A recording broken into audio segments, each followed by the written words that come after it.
BJP. എന്ന രാഷ്ട്രീയ പാർട്ടിയെക്കുറിച്ച് എതിരാളികൾ പോലും പറയുന്ന ഒരു കാര്യമുണ്ട്. എപ്പോഴും ഇലക്ഷൻ മോഡിൽ നിൽക്കുന്ന ഒരു പാർട്ടി, എപ്പോഴും സജീവമായി തന്നെ വർക്ക് ചെയ്തുകൊണ്ടിരിക്കുന്ന ഒരു പാർട്ടി. അതെ, അത് ശരി തന്നെയാണ് എന്ന് ഇപ്പോൾ വ്യക്തമാകുന്നു. ബംഗാൾ തെരഞ്ഞെടുപ്പ് കഴിഞ്ഞിട്ടില്ല. ഈ മാസം 29-നാണ് അവസാനഘട്ട തെരഞ്ഞെടുപ്പ്. അതിന്റെ ഫലം വരുന്നത് മെയ് 4-നാണ്. പക്ഷേ അവർ അടുത്ത തെരഞ്ഞെടുപ്പിന് ഒരുങ്ങിക്കഴിഞ്ഞിരിക്കുന്നു. പഞ്ചാബിൽ 2027 പഞ്ചാബിൽ മാത്രമല്ല യു.പിയിലടക്കം വിവിധ സംസ്ഥാനങ്ങളിൽ ഫെബ്രുവരി മാസത്തിൽ 2027 ഫെബ്രുവരി മാസത്തിലാണ് തെരഞ്ഞെടുപ്പ്. ഇനി ഏതാണ്ട് 10 മാസം കൂടിയുണ്ട്. പക്ഷെ അവർ അതിന് കാത്തു നിന്നില്ല. പഞ്ചാബിൽ അധികാരം പിടിക്കാനുള്ള പണി അവർ ഇപ്പോഴേ തുടങ്ങി. കഴിഞ്ഞ ദിവസം ആം ആദ്മി പാർട്ടിയിൽ നിന്ന് രാജിവെച്ച രാജ്യസഭാ എം പി രാഘവ് ചദ്ധ അടക്കം 6 ആം ആദ്മി പ്രവർത്തകർ, ടോട്ടൽ 7 എംപിമാരാണ് രാജിവെച്ചത്. ആ 7 എംപിമാരെയും ഇവർ അടർത്തിയെടുത്തത് വെറുതെയല്ല, പാർലമെന്റിൽ കൊണ്ട് ഇരുത്തുവാനല്ല, പകരം അവരെ കൃത്യമായി തന്നെ പഞ്ചാബിൽ ഉപയോഗിക്കാണ്. പഞ്ചാബിനെ സംബന്ധിച്ച് ബി.ജെ.പിക്ക് മുഖങ്ങൾ ആരുമില്ല. അവർ ഏറെക്കാലം അകാലിദളിന്റെ തണലിലായിരുന്നു. അവിടെ അകാലിദൾ സഖ്യമായിരുന്നു. അത് ഭരണത്തിലും ഏറിയിട്ടുണ്ട്. ഇന്ന് അകാലിദളിൽ പഴയ സഖ്യമില്ല. ഒറ്റയ്ക്ക് പോരാടാനുള്ള കരുത്ത് ബി.ജെ.പിക്കുമില്ല. അങ്ങനെ ആ കരുത്ത് വർദ്ധിപ്പിക്കുന്നതിന് വേണ്ടിയിട്ടാണ് ഈ മുഖങ്ങളെ അവർ തെരഞ്ഞെടുത്തത്.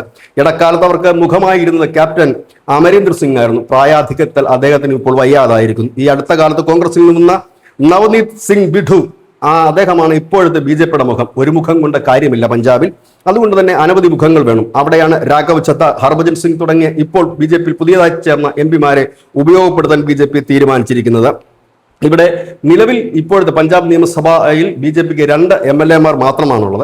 117 സീറ്റുകളുള്ള പഞ്ചാബ് നിയമസഭയിൽ 59 സീറ്റ് കിട്ടിയാൽ ഭരണം പിടിക്കാനാകും. ഒരുപക്ഷെ നിലവിലുള്ള ആം ആദ്മി പാർട്ടിയെ പിളർത്തിക്കൊണ്ട് താൽക്കാലികമായി ഭരണത്തിലേറുക എന്നൊരു തന്ത്രം ബി.ജെ.പി പയറ്റിയേക്കാം.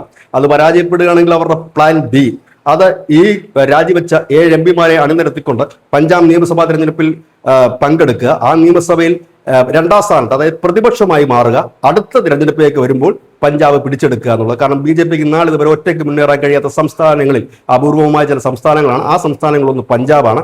കാരണം അതിന് പ്രധാനപ്പെട്ട പ്രശ്നം, പഞ്ചാബ് എന്ന് കേൾക്കുമ്പോൾ പലരും കരുതുന്നത് സിഖുകാരുടെ ഒരു പൂർണ്ണതയാണ്, ഇല്ല സിഖുകാരാണ്. അല്ല, അവിടെ ഹിന്ദുക്കളും നല്ലൊരു ശതമാനം തന്നെയാണ്. 38% ഹിന്ദുക്കളുമുള്ള ഒരു സംസ്ഥാനം കൂടിയാണ് പഞ്ചാബ്. പക്ഷേ ഇവരെ കൊഴയിക്കിരിക്കാം. കാരണം ഇവിടെ BSP അടക്കമുള്ള പാർട്ടികൾ, മറ്റ് പാർട്ടികൾ ഇവിടെയൊക്കെ ഉണ്ട്. ഇവരെയൊക്കെ അടർത്തിക്കൊണ്ടില്ലെങ്കിൽ ഇവരെയൊക്കെ ഗ്രൂപ്പാക്കി നിർത്തിക്കൊണ്ട് ബി.ജെ.പിക്ക് ഒരു മുന്നേറ്റം നടത്താൻ ഉറപ്പായിട്ടും അവിടെ പ്രതിപക്ഷത്തെത്താൻ കഴിയും. അടുത്ത തവണ ഈ സിഖ് മുഖങ്ങളെ കൂടെ കൂടുതൽ അവതരിപ്പിക്കാനായാൽ പഞ്ചാബിൽ ഭരണവും കിട്ടും. ഇവിടെയാണ് ഈ രാഘവ് ചദ്ധയെ പോലെ കറകളഞ്ഞൊരു പൊളിറ്റീഷ്യനെ അവർക്ക് അനിവാര്യമായി തീരുന്നത്. News desk, news India Malayalam.